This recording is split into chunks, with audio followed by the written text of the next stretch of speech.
شروع اللہ کے نام سے جو بڑا مہربان نہایت رحم والا ہے۔ جو مخلوق آسمانوں اور زمین میں ہے خدا کی تسبیح کرتی ہے اور وہ غالب اور حکمت والا ہے۔ آسمانوں اور زمین کی بادشاہی اسی کی ہے، وہی زندہ کرتا اور مارتا ہے اور وہ ہر چیز پر قادر ہے۔ وہ سب سے پہلا اور سب سے پچھلا اور اپنی قدرتوں سے سب پر ظاہر اور اپنی ذات سے پوشیدہ ہے، اور وہ تمام چیزوں کو جانتا ہے۔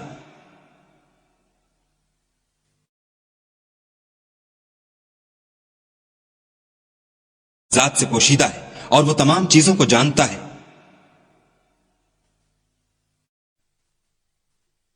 وہی ہے جس نے آسمانوں اور زمین کو 6 دن میں پیدا کیا، پھر عرش پر جا ٹھہرا۔ جو چیز زمین میں داخل ہوتی اور جو اس سے نکلتی ہے اور جو آسمان سے اترتی اور جو اس کی طرف چڑھتی ہے، سب اس کو معلوم ہے۔ اور تم جہاں کہیں ہو وہ تمہارے ساتھ ہے، اور جو کچھ تم کرتے ہو خدا اس کو دیکھ رہا ہے۔ آسمانوں اور زمین کی بادشاہی اسی کی ہے، اور سب امور اسی کی طرف رجوع ہوتے ہیں۔ وہی رات کو دن میں داخل کرتا اور دن کو رات میں داخل کرتا ہے، اور وہ دلوں کے بھیدوں تک سے واقف ہے۔ تو خدا پر اور اس کے رسول پر ایمان لاؤ، اور جس مال میں اس نے تم کو اپنا نائب بنایا ہے اس میں سے خرچ کرو۔ جو لوگ تم میں سے ایمان لائے اور مال خرچ کرتے رہے ان کے لیے بڑا ثواب ہے۔ اور تم کیسے لوگ ہو کہ خدا پر ایمان نہیں لاتے، حالانکہ اس کے پیغمبر تمہیں بلا رہے ہیں کہ اپنے پروردگار پر ایمان لاؤ، اور اگر تم کو باور ہو تو وہ تم سے اس کا عہد بھی لے چکا ہے۔ وہی تو ہے جو اپنے بندے پر واضح المطالب آیتیں نازل کرتا ہے تاکہ تم کو اندھیروں میں سے نکال کر روشنی میں لائے۔ بے شک خدا تم پر نہایت شفقت کرنے والا اور مہربان ہے۔ اور تم کو کیا ہوا ہے کہ خدا کے رستے میں خرچ نہیں کرتے، حالانکہ آسمانوں اور زمین کی وراثت خدا ہی کی ہے۔ جس شخص نے تم میں سے فتح مکہ سے پہلے خرچ کیا اور لڑائی کی وہ، اور جس نے یہ کام پیچھے کیے وہ برابر نہیں۔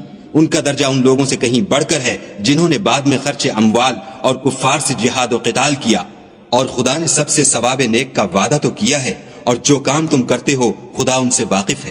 کون ہے جو خدا کو نیت نیک اور خلوص سے قرض دے تو وہ اس کو اس سے دگنا ادا کرے، اور اس کے لیے عزت کا صلہ یعنی جنت ہے۔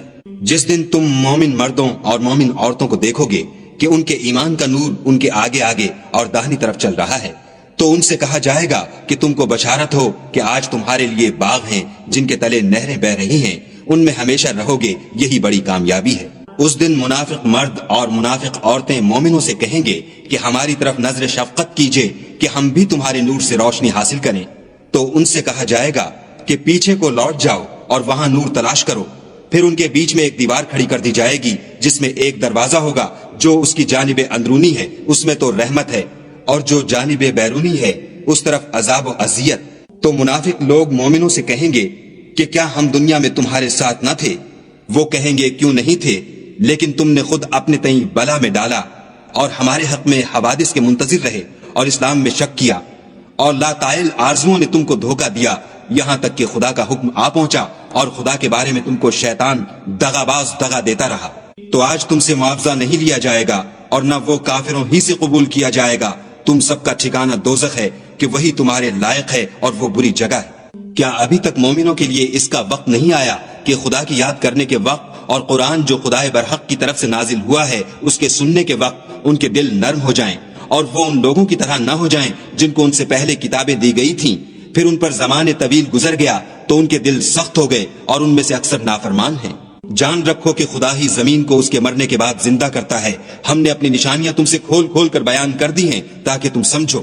جو لوگ خیرات کرنے والے ہیں، مرد بھی اور عورتیں بھی، اور خدا کو نیت نیک اور خلوص سے قرض دیتے ہیں، ان کو 2 چند ادا کیا جائے گا اور ان کے لیے عزت کا صلہ ہے۔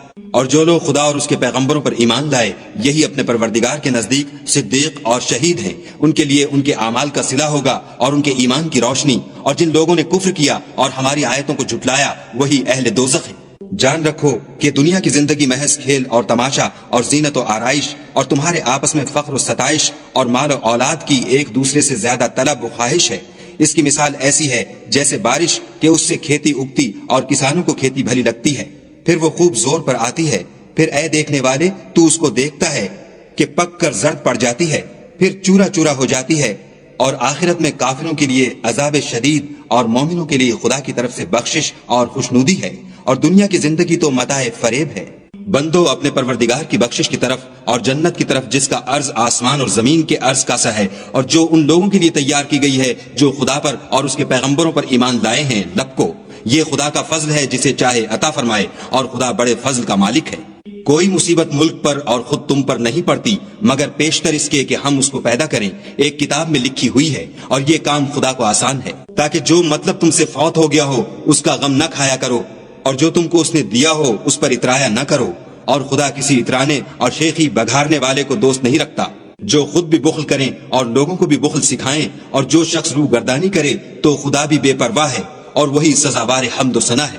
ہم نے اپنے پیغمبروں کو کھلی نشانیاں دے کر بھیجا اور ان پر کتابیں نازل کی اور ترازو یعنی قواعد عدل، تاکہ لوگ انصاف پر قائم رہیں، اور لوہا پیدا کیا، اس میں اسلحہ جنگ کے لحاظ سے خطرہ بھی شدید ہے اور لوگوں کے لیے فائدے بھی ہیں، اور اس لیے کہ جو لوگ بن دیکھے خدا اور اس کے پیغمبروں کی مدد کرتے ہیں خدا ان کو معلوم کرے، بے شک خدا قوی اور غالب ہے۔ اور ہم نے نوح اور ابراہیم کو پیغمبر بنا کر بھیجا اور ان کی اولاد میں پیغمبری اور کتاب کے سلسلے کو وقتاً فوقتاً جاری رکھا، تو بعض تو ان میں سے ہدایت پر ہیں اور اکثر ان میں سے خارج از اطاعت ہیں۔ پھر ان کے پیچھے انہی کے قدموں پر اور پیغمبر بھیجے، اور ان کے پیچھے مریم کے بیٹے عیسیٰ کو بھیجا اور ان کو انجیل عنایت کی، اور جن لوگوں نے ان کی پیروی کی ان کے دلوں میں شفقت اور مہربانی ڈال دی اور لذات سے کنارہ کشی کی، تو انہوں نے خود ایک نئی بات نکال لی۔ ہم نے ان کو اس کا حکم نہیں دیا تھا مگر انہوں نے اپنے خیال میں خدا کی خوشنودی حاصل کرنے کے لیے آپ ہی ایسا کر لیا تھا، پھر جیسا اس کو نبھانا چاہیے تھا نبھا بھی نہ سکے۔ پس جو لوگ ان میں سے ایمان لائے ان کو ہم نے ان کا اجر دیا، اور ان میں بہت سے نافرمان ہیں۔ مومنوں، خدا سے ڈرو اور اس کے پیغمبر پر ایمان لاؤ، وہ تمہیں اپنی رحمت سے دگنا اجر عطا فرمائے گا اور تمہارے لیے روشنی کر دے گا جس میں چلو گے، اور تم کو بخش دے گا، اور خدا بخشنے والا مہربان ہے۔ یہ باتیں اس لیے بیان کی گئی ہیں کہ اہل کتاب جان لیں کہ وہ خدا کے فضل پر کچھ بھی قدرت نہیں رکھتے، اور یہ کہ فضل خدا ہی کے ہاتھ ہے، جس کو چاہتا ہے دیتا ہے، اور خدا بڑے فضل کا مالک ہے۔